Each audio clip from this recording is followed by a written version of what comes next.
Hello and welcome to the Library Company Fireside Chat. As this is a July Fireside Chat, we might actually think of it as a campfire chat. So I hope you've all got your s'mores handy because tonight we get to have a fun time having a conversation with Eran Zelnik, who is the author of American Fury, American Laughter, American Fury. Get it in the right order. My name is Jessica Chopin-Roney, and I am the director of the Program in Early American Economy and Society, PEAS, at the Library Company of Philadelphia. And it is my pleasure to welcome you and also to take this moment to talk to you a little bit about the Library Company, which is behind me. This is this building now, how a reproduction of this building today houses the American Philosophical Society, another Franklin institution, but it was originally the Library Company. It was built after the Revolution, and this is where the Library Company was. And it is a reminder of the institution that puts on this event, and I urge you to go check it out. The Library Company, like all other institutions that rely on funding for scholarship and for all kinds of endeavors that have to do with culture and inquiry are not doing as well as they might. And so I urge you to think about becoming a shareholder, as I am, and as Franklin was, because he started it as a shareholding institution. Excuse me. Um, and I also want to thank Eran for being our guest today and Grace Harrington for the support to make this chat possible. Finally, I want to tell you about the next PEAS chat, Fireside Chat, which will be in October. It is going to be a talk with Casey Schmidt from Cornell University about her new book, The Predatory Sea, Human Trafficking, Colonization, and Trade in the Greater Caribbean. 1750 to 1670, and that is forthcoming from the University of Pennsylvania Press in September 2025. So it's very exciting. We'll be seeing her just after the book has been released. But turning to today's event, Eran Zelnik is a lecturer at California State University, Chico. He received his PhD from the University of California, Davis in 2016. A cultural historian, his research examines the interweaving categories of race, nation, and gender in the early United States. And you're going to see a lot of this in the talk that's about to follow. His work has appeared in numerous scholarly publications, including the Journal of the Early Republic, quite recently. Well, I still think of it as recently. I guess it's been a year or two now. The Routledge Companion to Masculinity, and Early American Studies, where his 2018 article, which was called Yankees, Doodles, Fops, and Cuckolds, Compromised Manhood and Provincialism in the Revolutionary Period, 1740 to 1781, won the Dorothy Ross Prize from the Society of United States Intellectual Historians for the best article by an emerging scholar. That's pretty cool. All right. So, Eran, welcome. Thank you for joining us. Thanks for having me. All right. Well, so again, we have your book here, and maybe some in the audience have had a chance to read it. We're going to talk about some of the images you chose, and if you are looking at this chat, you'll see that it is a sort of famous image on the cover of someone being tarred and feathered, one of these very disturbing images, and the victim is being force-fed tea, to give you an idea of sort of what it's speaking to. But let's get into the topic of your book. What got you interested in this? How did you come to think about humor at all as an area that you wanted to study? Yeah, I mean it was quite a convoluted road, I guess. I started actually by having this vague idea that I wanted to study democracy and capitalism actually. But I started to read newspapers just to immerse myself in newspapers from the period. And what I noticed is that there's a lot of humor and what seemed to be kind of this a lot of this self-deprecating humor. And it started to intrigue me. And so I kind of pivoted to that. And I started to go down that rabbit hole. And yeah, 15 years later, here I am. But also, I guess one additional thing that had to happen is for me to kind of conceptualize humor differently than what most people kind of instinctively do when they think about humor.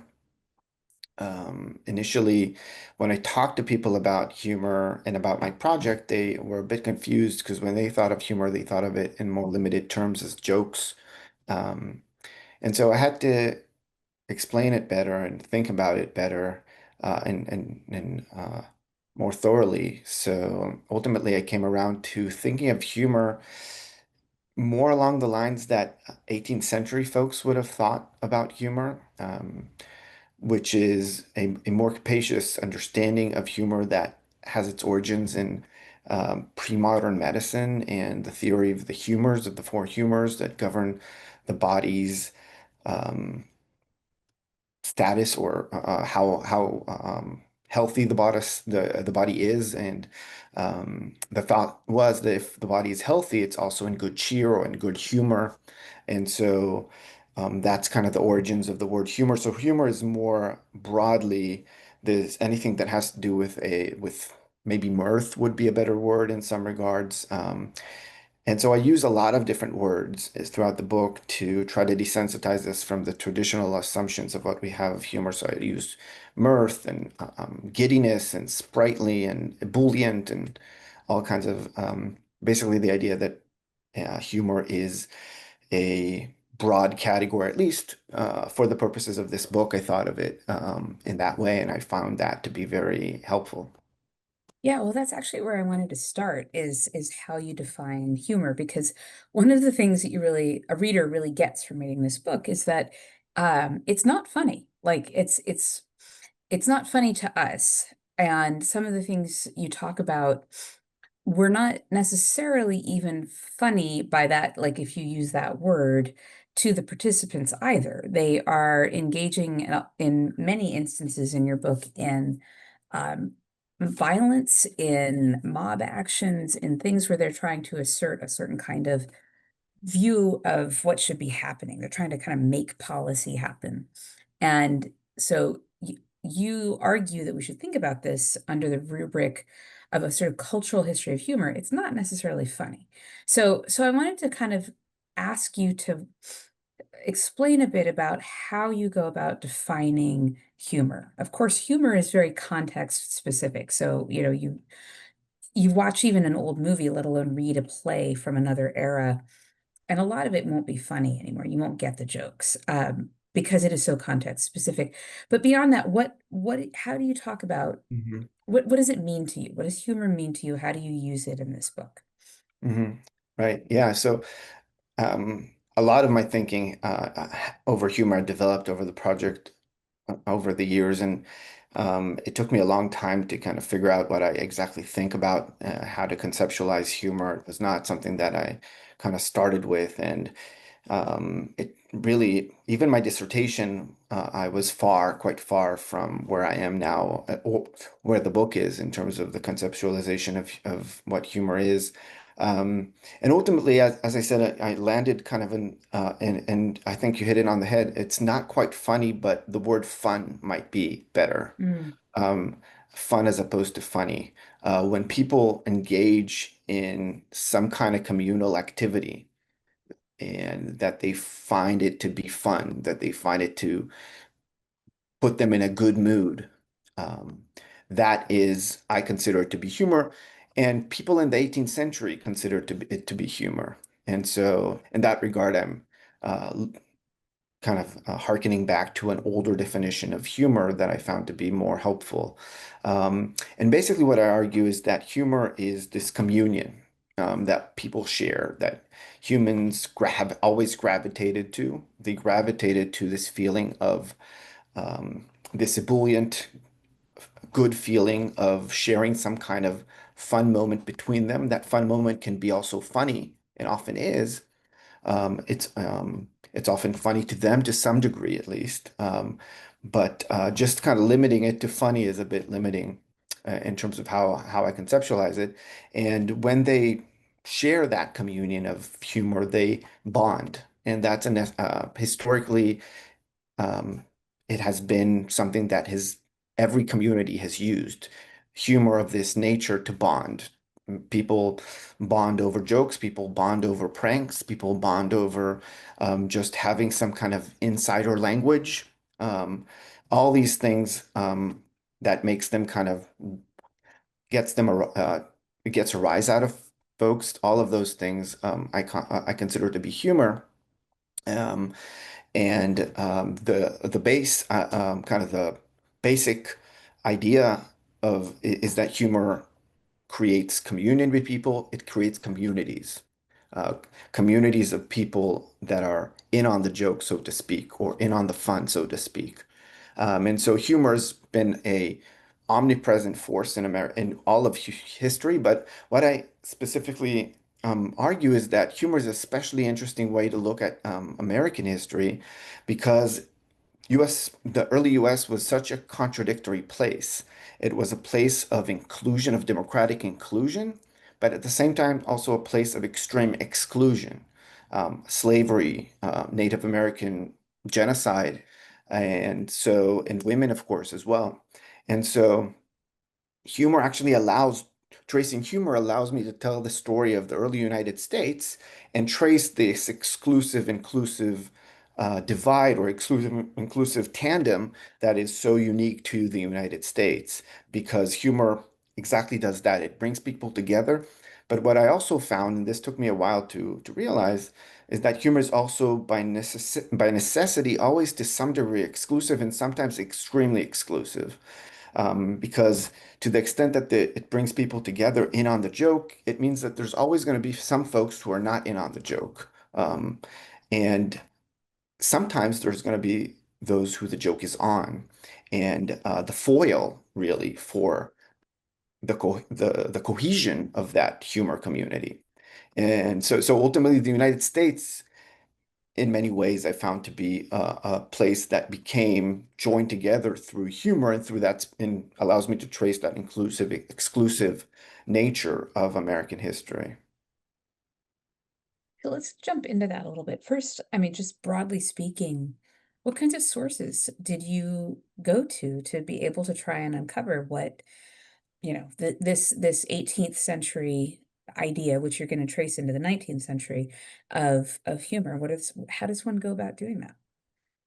So it's mostly, well, it's a lot of published sources as opposed to manuscripts, say.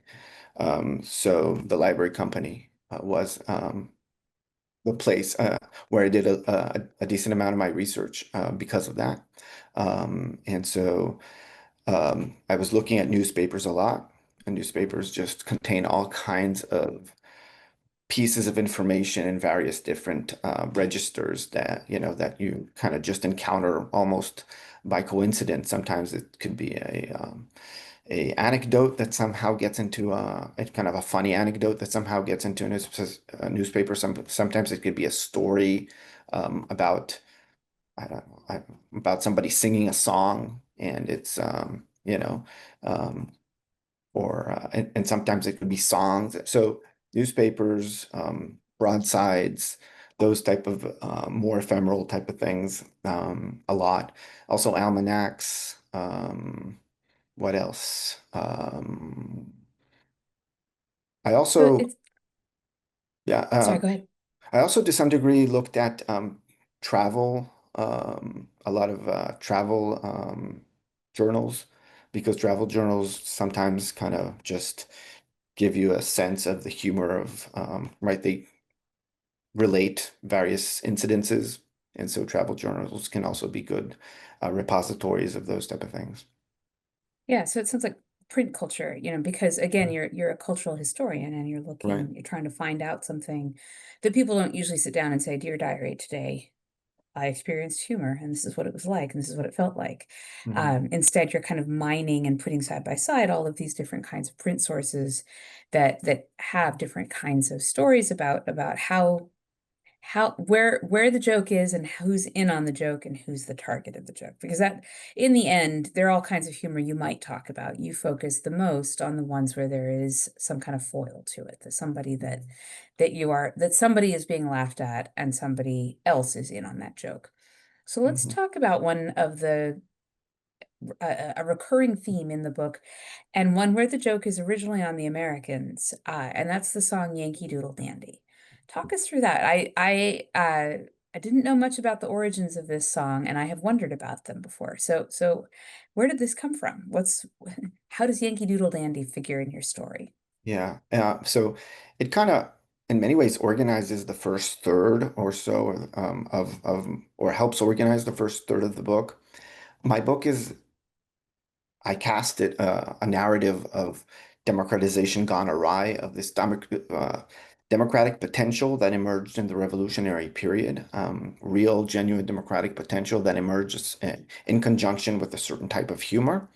And and then later I say I narrate how it ultimately goes awry, of course. But Yankee Doodle helps me foreground that kind of liberatory potential of this type of humor. I call it I trace its origins to carnivalesque humor, to kind of pre-modern forms of folk humor.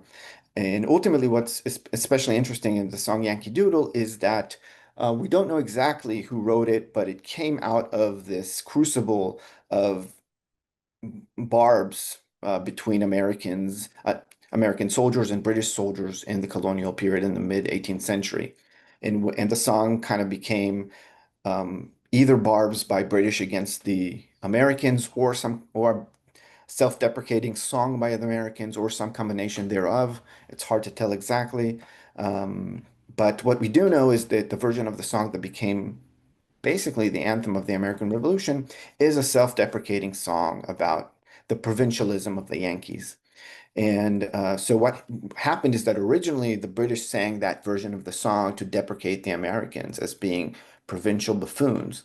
But Right, then, are singing it when they come into Boston in right, they sing 1768, it when right? they When come into the troops Boston. are coming off the ships and they sing it Right. as they march through the city. Right. And they sing it several times to upset Bostonians, especially on the Sabbath.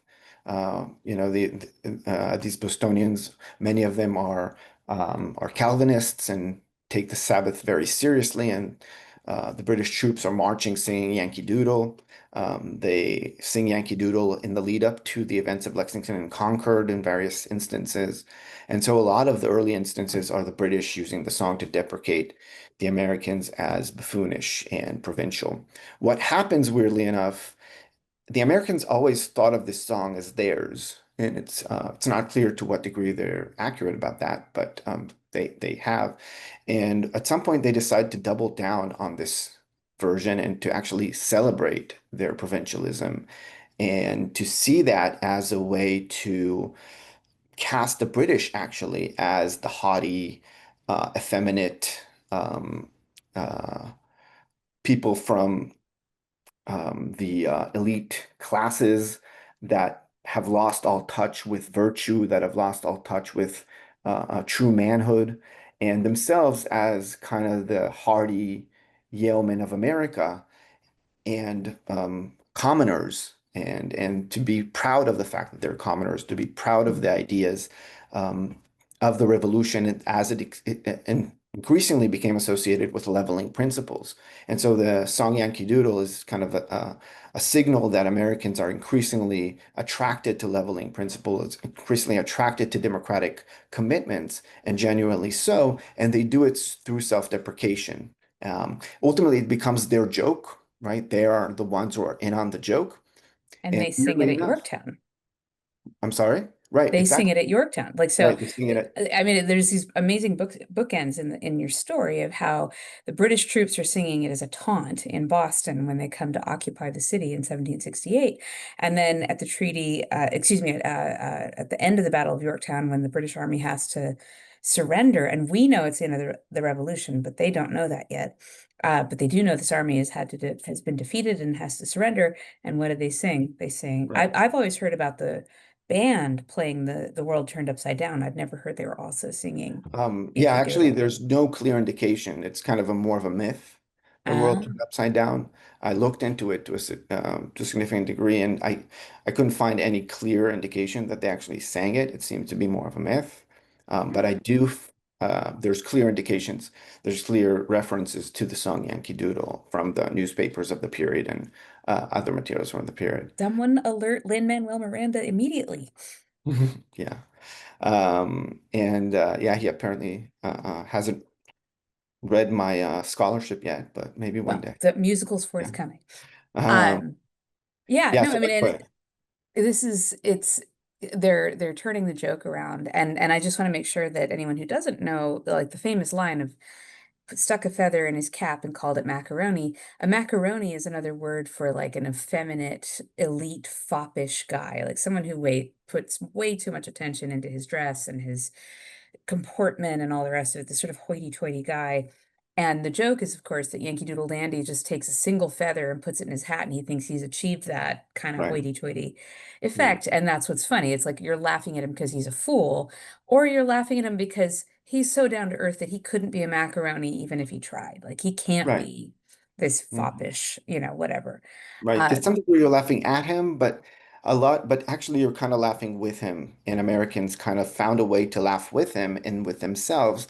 And in that regard, also argue ultimately elites could not be fully in on the joke of the American Revolution or of the Yankee Doodle, right? Because to some degree they couldn't really get it. It's not really their song. They can't really fully get the layers of complexity there, of how they actually celebrate their self-deprecation. They celebrate in self-deprecation. And so the Yankee Doodle helps establish the libertarian leveling starting points of the American Republic as committed to these ideas, and ultimately, right, is part of that, right, that contagion of liberty, say that Bernard Bailyn talks about. Right. So you also talk a lot about Lexington and Concord. Again, rooting us in Massachusetts, which for everyone who doesn't have this at their fingertips, this is the beginning of the American Revolution when the British troops are coming out of Boston. They're going out into the countryside to seize the arms that they think correctly that the Patriots have been amassing in case fighting breaks out. And of course, by going out to seize them, fighting does break out first on the green of a tiny little village no one had ever heard of called Lexington, and then in Concord, which was a bigger town. But the problem is that after that bloodshed has happened, now the British have to get back to Boston and they have to go along a long road to get there. And the Minutemen come out and are just raining fire down on that road. And the British have catastrophic casualties from the event. So you come back, not so much to the event of Lexington and Concord, like per se, but more about sort of what it meant to people in their imagination. How does that relate to a cultural history of humor and sort of this world of Yankee Doodle Dandy? Right. So actually, as it happens, it turns out that according to myth, if not, we can't know if it really happened, and there's a good chance it didn't. But according to myth, and this myth started a few days after the events of Lexington and Concord, the Americans started to sing Yankee Doodle and embrace it as their song during after the battles of Lexington and Concord, kind of in the immediate aftermath. So that's kind of just to connect it to the song Yankee Doodle, but specifically the way Americans came to think very, very quickly, within days, really, about the battles of Lexington and Concord is through this lens of American kind of merry American militias that are coming out of the woodworks, that are not really well trained, that are just kind of these specimens of the American environment somehow, and Mhm. they're all wearing this semi-Indian garb and using rifles as opposed to muskets, and using this Indian way of fighting to beat the British. And so in myth, the story of as the story of Lexington Concord is often told as the Americans coming out of the woodworks and these kind of fighters of the forest, these Robin Hoods of the forest of sorts coming out and ultimately defeating the mightiest force, or the mightiest military in the world in the battles of Lexington and Concord. They did it because of their unique kind of virility, their unique common bearings, the fact that they're not hoity-toity, Mhm. effeminate elites, but they are the true kind of yeomen of the forest, merry yeomen of the forest. that can come out of the woodworks anytime and defeat the best army of the world in the world. And Americans kind of keep repeating this mantra again and again to themselves. I argue in some ways to this day. Um, if you think about the events of January 6, 2021, for example, what a lot of the folks in January 6, 2021 were thinking of themselves, they were thinking through the lens of Lexington and Concord. They were thinking of themselves as these people coming out of, all across America to defend liberty, as the Minutemen did in Lexington and Concord. Um, Similar things happened with the battles of New Orleans in the War of 1812. It becomes another um, com basically another narrative along these very lines of how American militias, in this case from Kentucky and Tennessee, came out to New Orleans and defeated the mightiest army in the world. And so this memory of Lexington Concord is an extremely saturated moment in American memory, extremely generative and extremely helpful for Americans to think through who they are as a nation.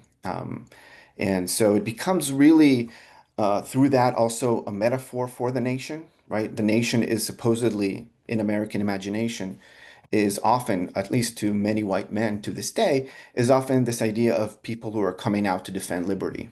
Um, and so the battles of Lexington and Concord are critical to create that memory, and then Americans keep rehearsing that and thinking about who they are as a nation through that. Because a nation is a very nebulous thing. It's hard to grasp, it's hard to think about, and it's a fabrication ultimately.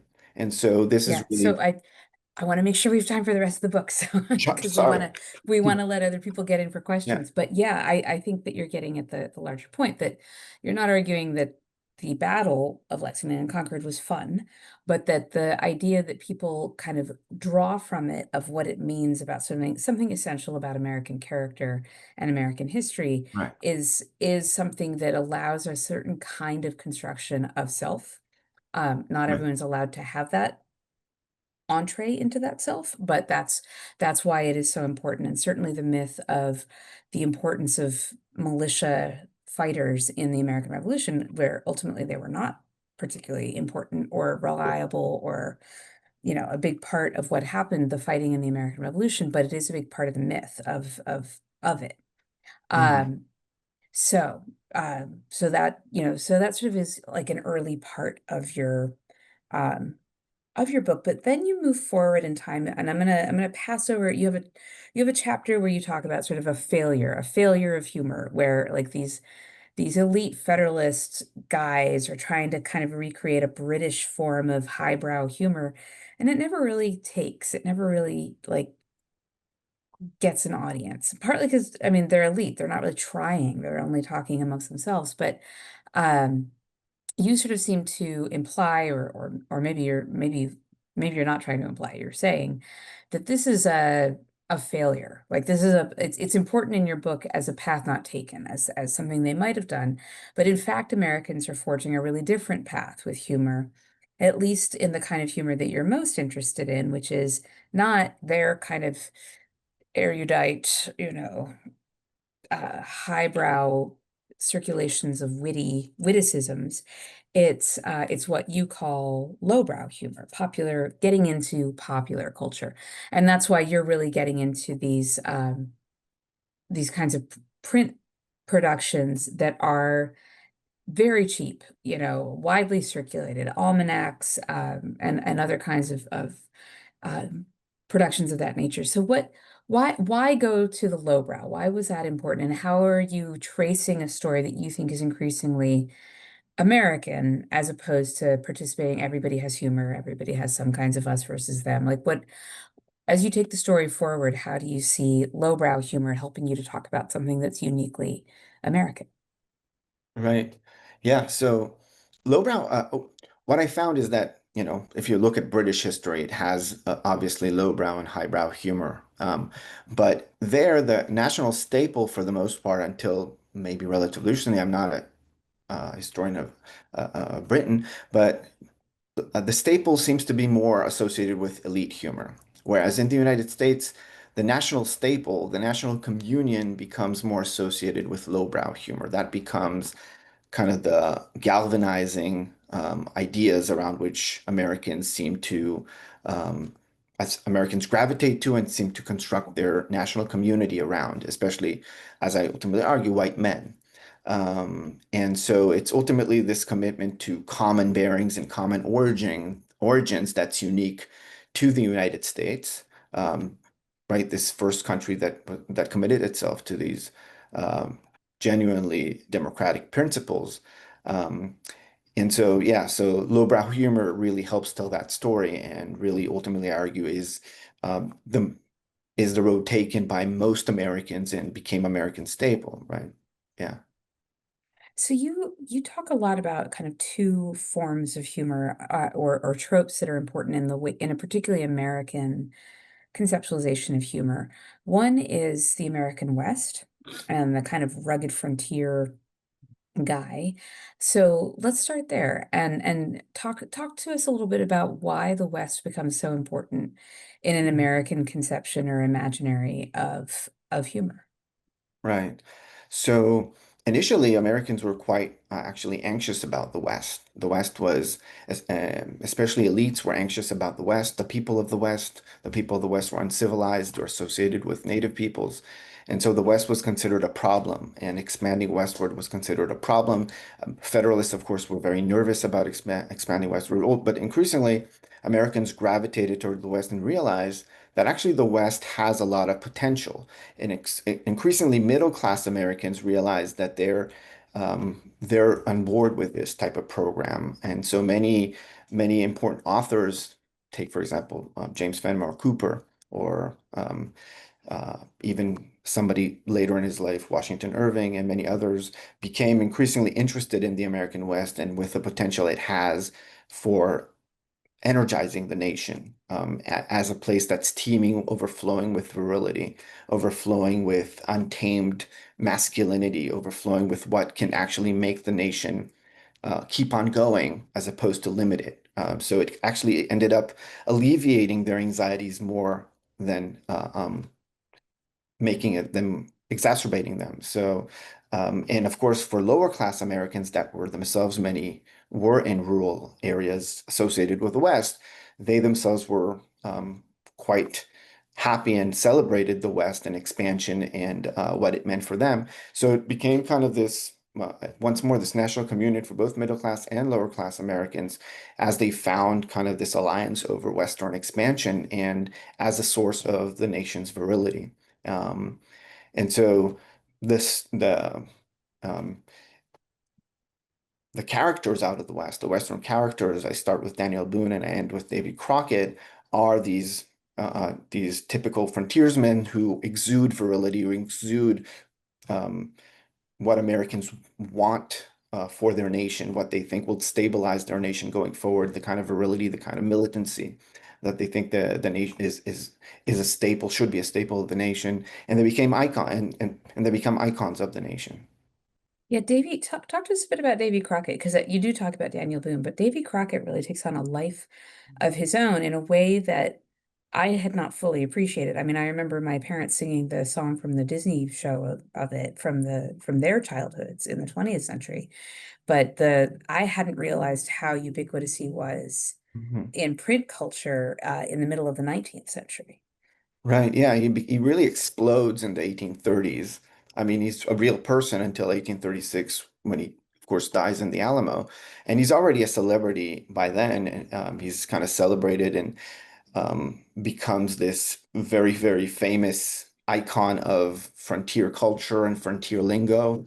But it becomes even crazier and crazier and more racy and more energetic, the discussions of him, and more ubiquitous, frankly, too, the discussions and the representations of him in popular culture, especially with the Davy Crockett comic almanacs that start really appearing by um, probably by the millions in circulation by the 1850s. And there's just a ton of crazy Davy Crockett stories that just keep ratcheting up the humor and make him into this kind of American Superman or American Hercules, or this kind of person who can, there's these images of him blasting lightning from his eyes and, fighting everybody and killing sprees of various sorts and becoming this and basically helping America in every need it has against all its enemies, right? So kind of a little bit like a Superman figure, if you will,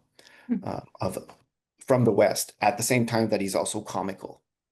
Yeah. He's yeah. Yeah, you have a lot of disturbing images in your chapters, but you have one of Crockett wearing like an actual live animal as a hat, not like the Daniel Boone Mhm. skin like hat Right. with the raccoon sticking out the back. It's like an actual like furry creature. I forget what it is.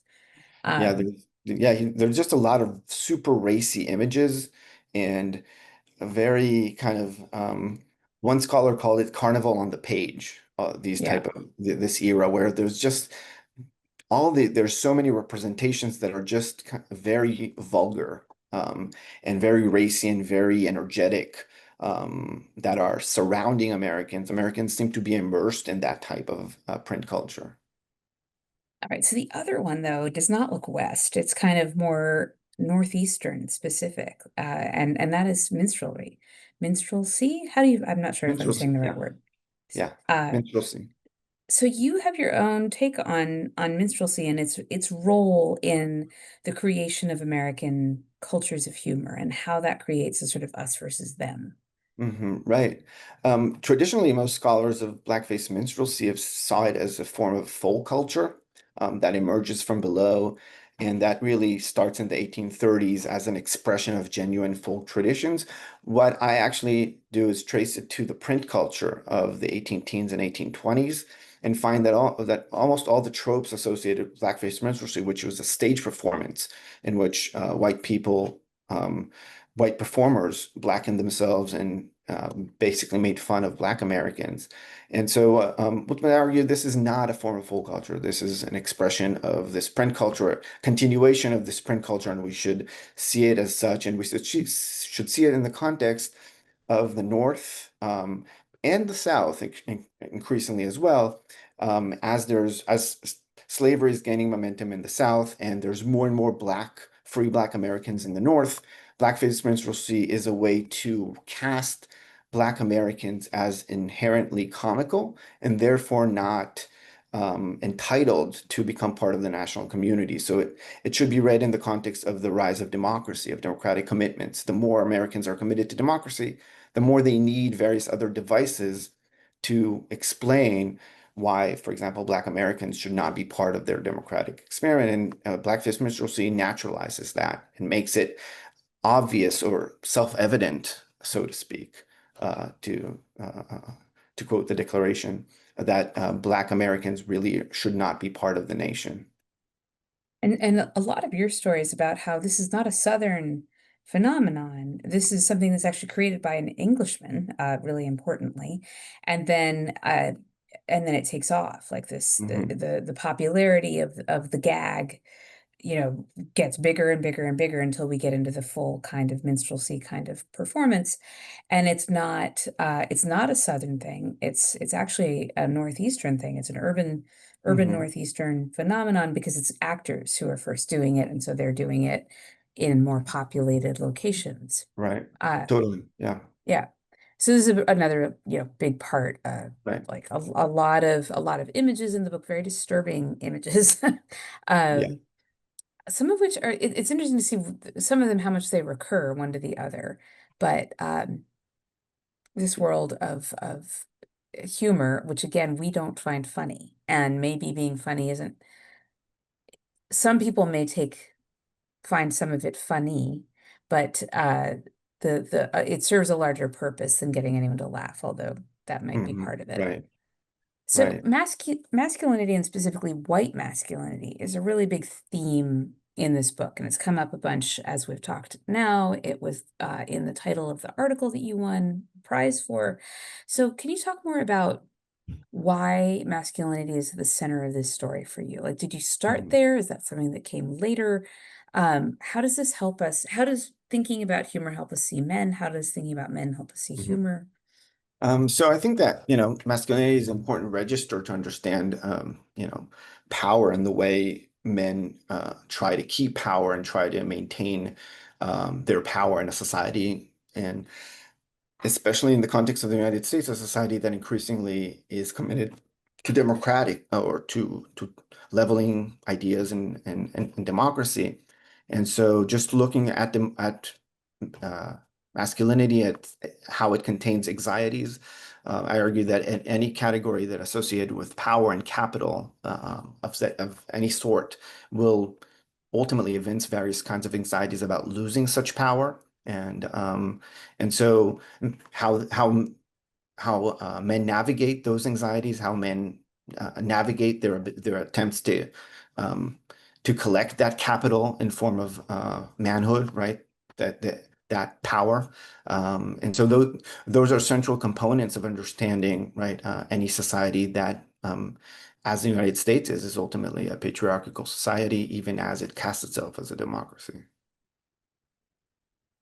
So I'm gonna we're gonna turn it over to the audience in just a moment. There is a question and answer box, and you can go ahead and start typing questions in there. I mean, I should have said this at the beginning. You could have been doing it at any point, but we're very eager to hear what your thoughts are and your questions, and Eran will do his best to answer them.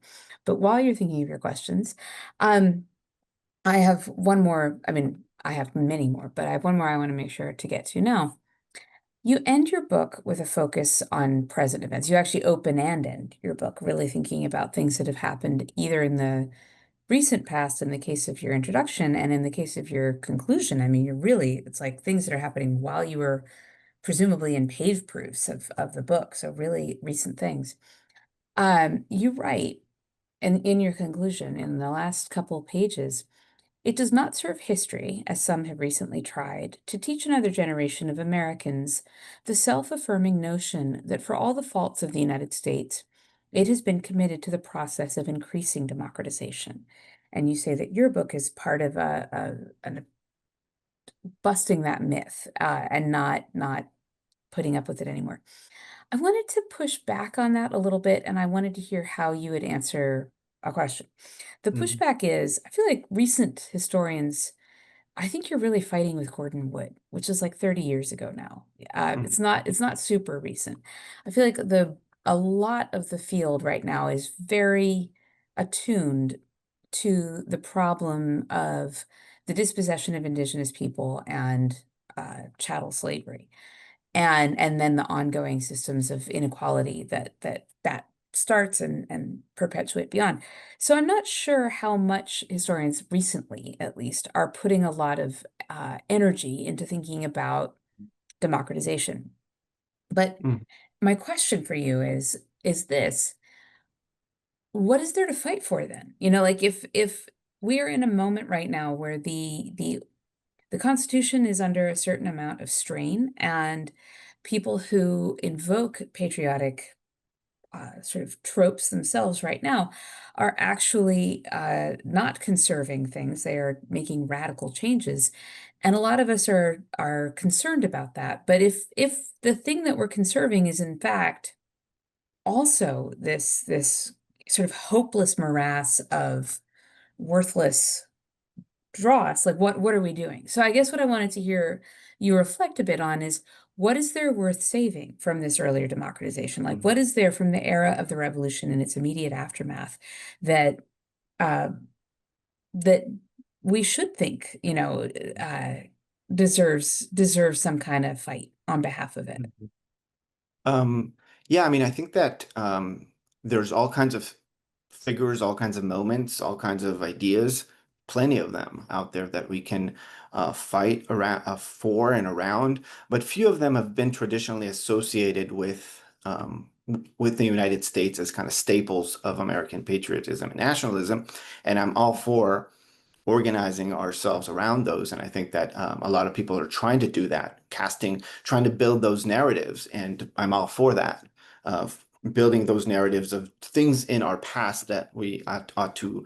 What I take some kind of umbrage with is the part of the project of American nationalism itself, um, and how it's associated with this sense of tribalism that we get around certain memories and around certain images and around certain tropes, and how those are ultimately, I think, are too dangerous to touch. I think that, um, if I think about books like, say, Je le pour these truths, or I think about various recent attempts by some scholars, uh, often kind of to provide broad syntheses and to say really the United States, there's a liberal tradition in the United States that we ought to, and that in ultimately in the founding fathers, that goes back to the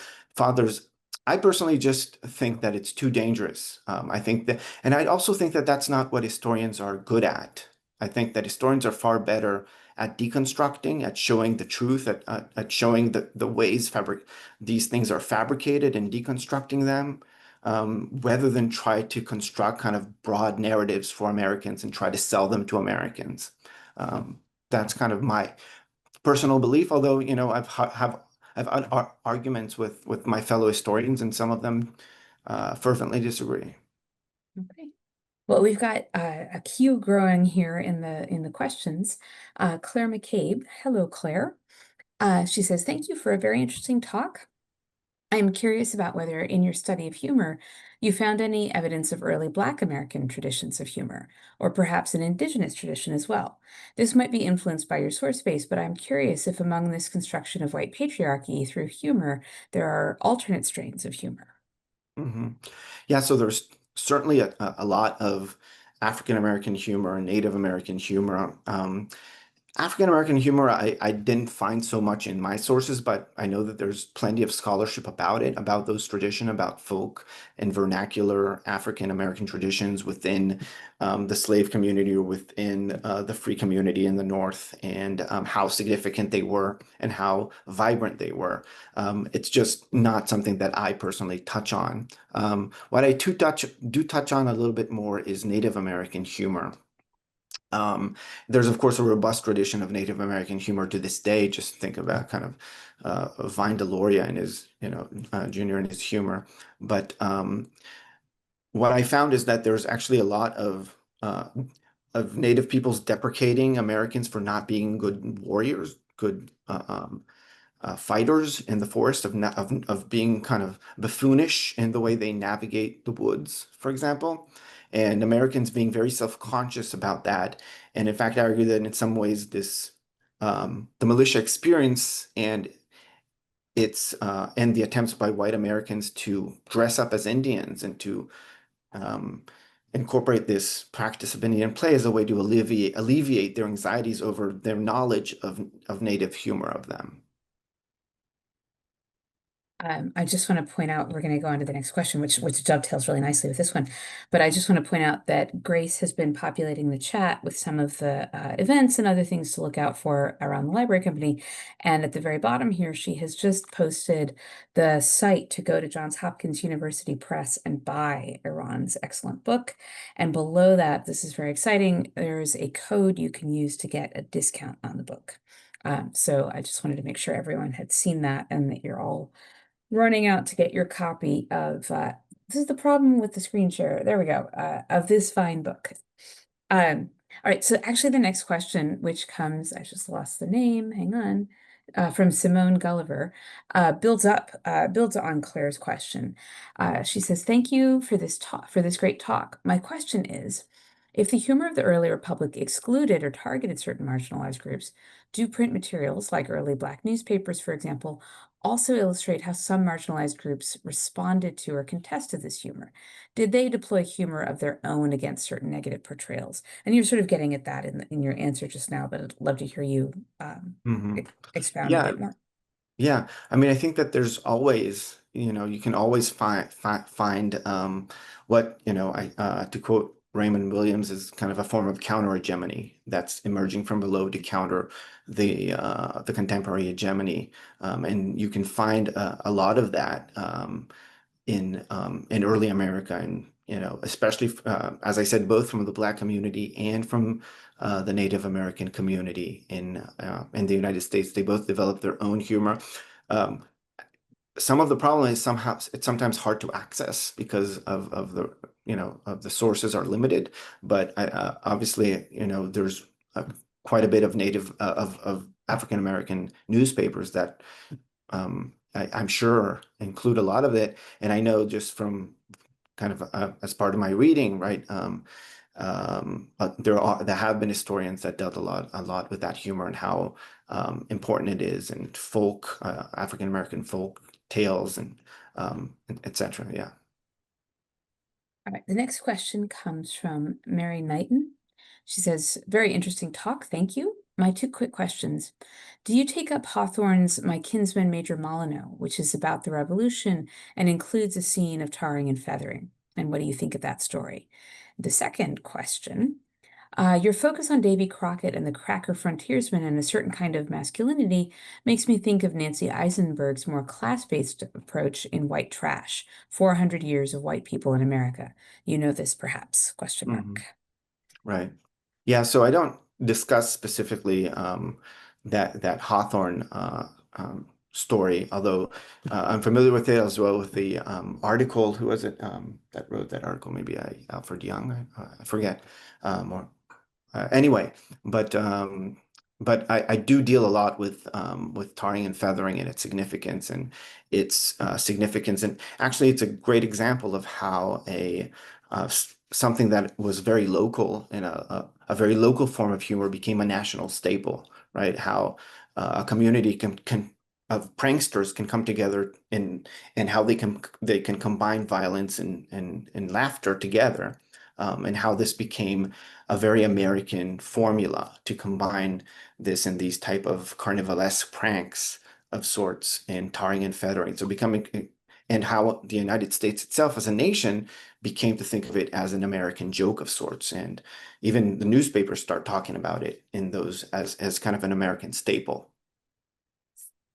What about Um, oh yeah, and the Eisenberg the White Eisenberg, Trash? yeah. So I'm familiar, and I read that book, and I think it's good. What I think is that there's not enough attention there to right. My intervention is that we ought to think of the ways in which common Americans were also agents in the story um, of American of oppression, to put it. Um, and so we too often tend to think of common Americans or common white Americans or lower class white Americans as deluded simpletons um, that are made to hate Black Americans or Native Americans by the elites as a way to kind of um, keep them from forming alliances with them. But what I argue is that ultimately they are part of the story. They are agents in their own right. If we want to afford agency to everybody, we also have to afford agency to them, and how they themselves became full agents in this narrative and creating the United States as a nation committed to common origins, but also a nation committed to racism. Yeah, although I'll say, as a historian of the frontier myself, I mean, they're victims too. Like we don't, that's not ever how you're talking about them in this book, because of course they are also victimizing and really badly victimizing other people. But these guys don't come out on top.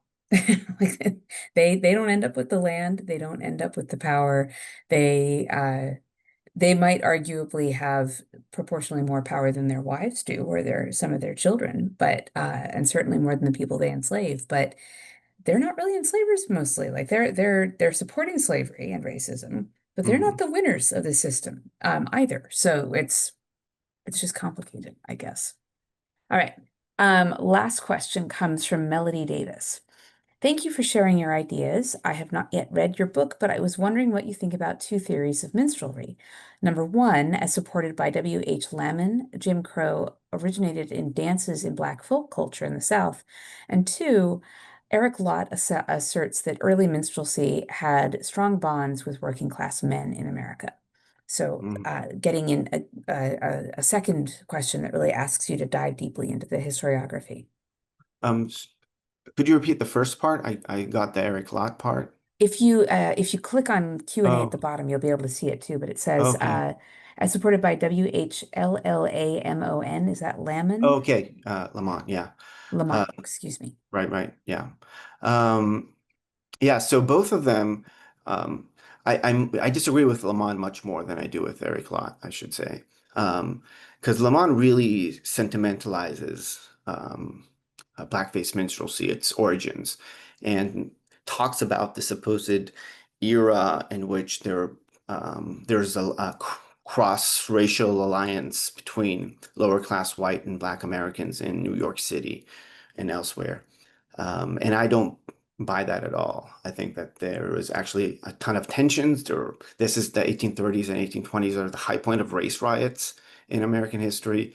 And so this has been really over sentimentalized. As for Eric Lott, I think that in many ways I do agree with Eric Lott. I just think that his emphasis is tends to be more on class and less on a nation for explaining blackface minstrelsy, and I think it should actually be the exact opposite. It should be first and foremost nation, and only class is only a secondary register. So, yeah. All right. All right.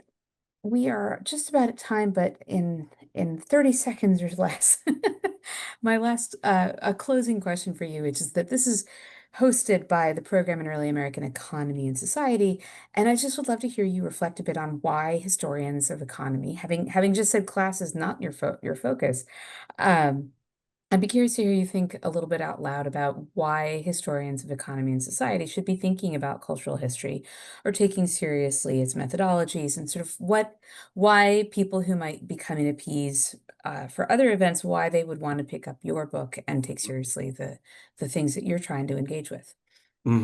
Yeah, so I think that cultural history is a way to access a lot of things. And in fact, I think that myself as no less a social historian, for example, in terms of right? I think that we should think at social history as all kinds of power disparities in American society, including class-based one, but also race-based one, gender-based ones, and others.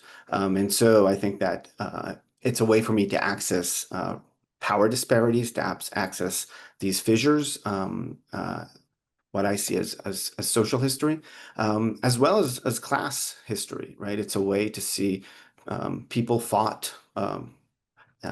Over class or used culture to fight over class. And that's a secondary dimension of the story, but it's also part of the story. Perhaps actually more so in the beginning of the story, where I actually talk about how songs like Yankee Doodle had a liberating potential and how it was the fighting song of American commoners against American elites. So I do think that actually you're probably missing an important dimension if you're not looking at cultural history as a way to access both economic and social history. All right. Well, that is the time that we have. I hope you all at home are joining me in thanking Iran, yay, for a really, hardcore hour walking us through your book. We haven't gotten into a lot of what's in this book, so I hope that you will uh, get out there and pick up a copy. Get your local library to buy it. You could go buy it, but it is a really interesting read. And I appreciate you taking the time to come by and talk with us, Eran. Thank you. Thanks, Jessica, for inviting me, Grace for organizing, for the library company for hosting me several times. Yeah, wonderful. All right. Well, that is it for tonight, and we'll see you next time. Bye.